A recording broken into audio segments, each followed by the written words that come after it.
SpongeBob's not dumb. He's faking it. That goofy laugh? A distraction.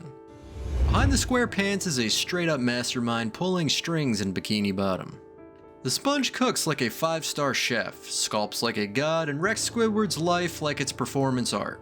Every breakdown, every outburst, engineered. He's not stumbling through life, he's running the show.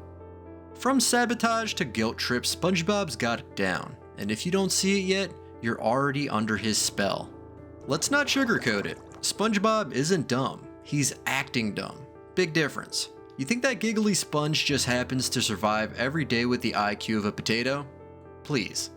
That little fry cook has been running circles around Bikini Bottom for years, all while hiding a razor-sharp mind behind a goofy laugh and a spatula. He flips burgers, right? Sure. But have you seen him work the grill like it's a symphony of grease and fire? The guy cooks like he's applying for a Michelin star underwater. Not to mention he builds machines, calculates change faster than a cash register, and sculpts masterpieces out of stone like it's kindergarten arts and crafts. This isn't someone who memorized Krabby Patty formulas like encrypted blueprints. He knows ingredients, temperatures, and structural integrity down to molecular levels. This isn't a case of dumb luck, this is high-functioning chaos. A chaos he orchestrates with a smile so wide you forget he's probably 5 steps ahead of everyone in the room. He's not just playing dumb, he's weaponizing it. Here's a scene burned into our collective memory. SpongeBob rattling off 10 ways to break down $1 faster than a Vegas blackjack dealer. Quarters, dimes, nickels, pennies, all combinations, no sweat. That's not dumb. That's mathlete level mental speed. But wait, there's more. Origami, sculpture, music, visual arts. The dude carves a statue out of marble like he's Michelangelo on caffeine. Builds sandcastles that look like royal palaces. Doodles lifelike portraits. He even plays multiple instruments. We're talking Super Bowl performance level. But yeah, let's keep calling him stupid because he laughs too much. He can shift between logical precision and creative explosion in seconds. That's not just intelligence, that's polymath territory. Meanwhile, Squidward struggles with a clarinet solo and SpongeBob is out here scoring Broadway level musical numbers in his sleep. And then there's the cooking. Oh boy. SpongeBob might be flipping patties, but make no mistake, he's not your average fast food flunky. Dude turns a greasy burger joint into a one-man culinary temple. Even when he gets transferred to a high-end restaurant, the food critics melt. Neptune himself nearly cries over one of his Krabby Patties. Let that sink in. A god begging for seconds. Oh, your highness, I'm sure it's not that noticeable.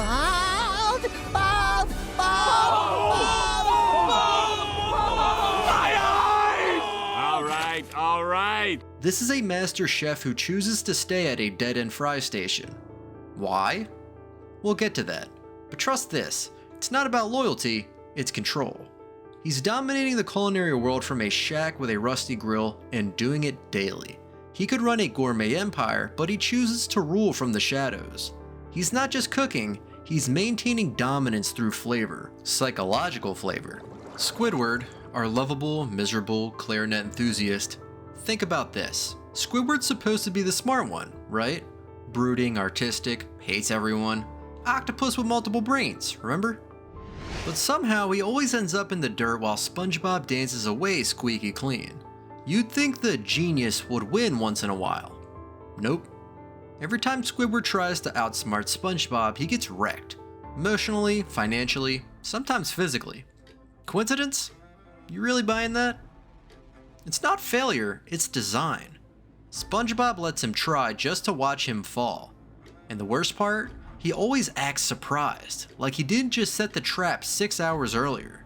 Here's where things get twisted. Being smart in Bikini Bottom comes at a cost. Depression, isolation, Squidward is proof. Patrick temporarily gets a brain boost and instantly regrets it. He becomes cold, detached, alone. Classic trope, right? Intelligence equals unhappiness. But then there's SpongeBob. Allegedly smart as hell, always chipper, always bouncing, never breaking. Huh. Almost like he found a cheat code. Like he hacked emotional stability by staying just silly enough to disarm suspicion. Underneath that joy is a tactical numbness, a buffer to keep reality from seeping in.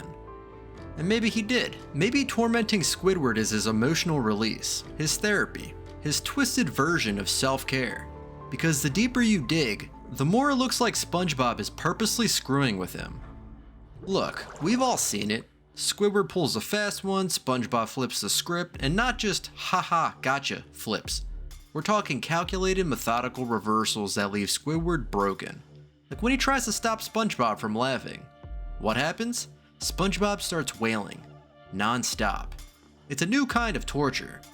And don't forget the episode where SpongeBob manipulates a single piece of paper into being more valuable than Squidward's entire life. Guy trades everything he owns and SpongeBob stands there like it's just a game. It is. To him. He rewrote the laws of value and turned Squidward's pride into a punchline. That wasn't a prank, it was a psychological field test, and Squidward failed. Remember that camping trip? Sea bears? SpongeBob lays out the whole list of what not to do. Squidward, thinking it's nonsense, does all of it, and gets mauled, repeatedly. Then SpongeBob hits him with the sombrero line, practically daring the bear to attack again. And it does. He didn't stop it, he provoked it, and let it happen. For the laughs? For revenge? For science? Who knows? But the sponge knew exactly what he was doing. He didn't just predict the outcome, he engineered it. SpongeBob wasn't camping, he was conducting a live-action behavioral experiment with claws. There is no Joker in this show, no grand villain twirling a mustache. Plankton? Please, he's small time. The real mastermind has been flipping patties and annoying neighbors for 2 decades straight, all under the radar. This isn't a goofy sponge, this is a psychological tyrant with a laugh track. He gaslights Squidward daily, forces him into social traps, gets him physically injured again and again, and he enjoys it. He's not fighting evil, he's monopolizing it. One Krabby Patty at a time. Villainy disguised as innocence. The perfect camouflage. You think it's just random slapstick? Then explain the photo album. Full of Squidward and pain. The calendar days dedicated to annoying him. The restraining order that SpongeBob dodges by dragging Patrick into the chaos. Even when Squidward begs for space, SpongeBob refuses. When he asks to be left alone, SpongeBob escalates, and every accidental disaster somehow ends with Squidward suffering. It's not love, it's not friendship, it's control. And it goes beyond Squidward. Mrs. Puff? How many near-death driving lessons has she survived? Why can't SpongeBob pass the boating test? Not because he's stupid, because failure lets him stay. Stay in that classroom. Keep torturing the one teacher who shows signs of fear. He doesn't want to drive, he wants to dominate the room. Mrs. Puff isn't a teacher to him, she's a lab rat in a never-ending fear response study. And that's a wrap. 9 reasons to rethink everything you thought you knew about Bikini Bottom's most iconic sponge. Next time you tune in, don't just laugh, listen. Because sometimes the goofiest grin hides the sharpest mind. Or hey, maybe we're just overanalyzing a cartoon. Either way, pass the kelp chips.